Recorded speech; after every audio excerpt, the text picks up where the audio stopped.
I got a billboard by where I live that I have to see all the time, and it advertises the TV show Lucifer. And no, I'm not gonna be like those whiny atheists who get all butthurt and want the nativity scenes or crosses removed. I'm not gonna be like them and demand that the Lucifer billboard be taken down. But I do wonder where those sneaky little graffiti gremlins are to tag all over a billboard when you need them. I think what's happening. Propaganda.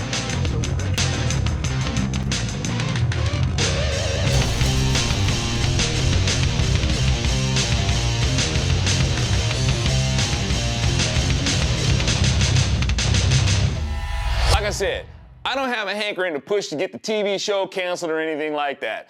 Liberals, seculars, humanists, whatever, they're gonna do what they're gonna do. I don't mind y'all, and my gripe isn't really with them. My gripe is with Christian conservatives who don't create counter media at the same frequency, or in that they don't really support or show demand for the supply of it. Too often conservatives just want a politician to fix everything and have this illusion that the liberal news and entertainment media is gonna broadcast ideas that are fair and balanced. I'm glad that folks have the confidence that I can help make such changes, but I can only do so much preaching to y'all in the YouTube videos that you can watch for free. I'd love to produce counter media to shows like Lucifer. I'd rather compete with it than to complain about it. You know, that whole light a candle instead of cursing the darkness kind of thing? Now y'all, I've not really followed the show Lucifer, but I get the gist of it. And though some will disagree, this is what it comes down to. And it's a huge lie that too many people have bought.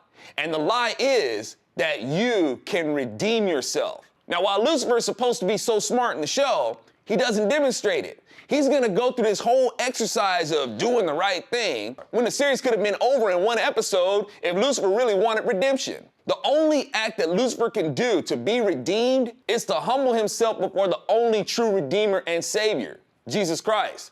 And the Bible has already told us that ain't gonna happen. You don't try to clean yourself up to go before the Lord. You'll just get dirtier. You come to the Lord as you are, and he cleans you up. Lucifer, as presented in this show, represents what a lot of people think.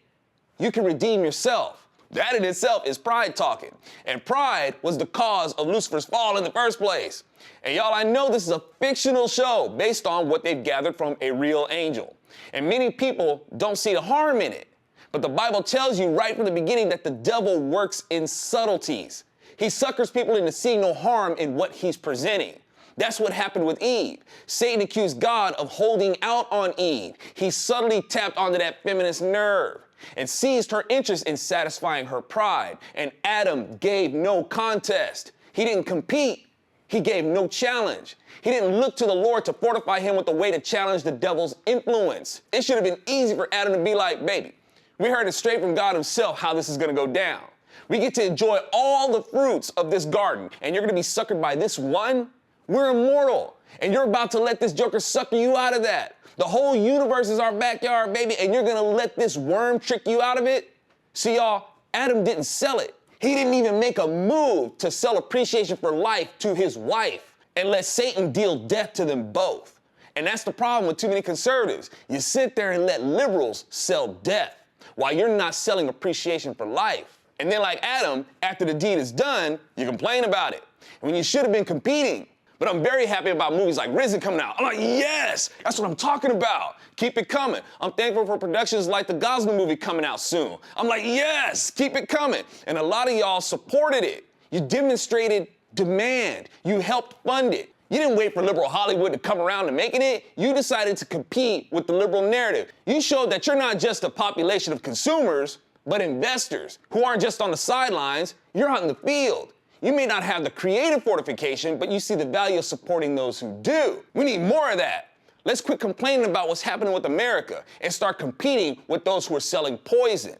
Anyway, the other deception of the series is that Lucifer is the ruler of hell. One, Lucifer is no longer the bearer of light.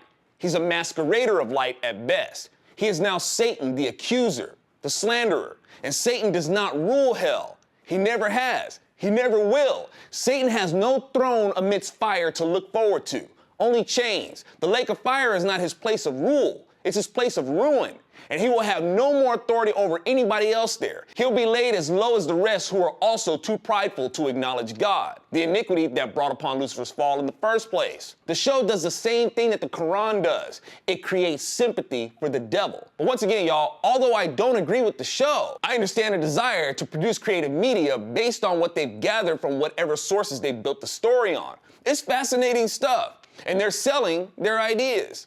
I'm Alfonso Rachel with ZoNation, and it's unfortunate that many will embrace the lie that people can redeem themselves, as the show suggests, with the greatest of all deceivers with its subject, but don't believe the actual Redeemer who says that I am the way, the truth, and the life, and nobody comes to the Father but by me.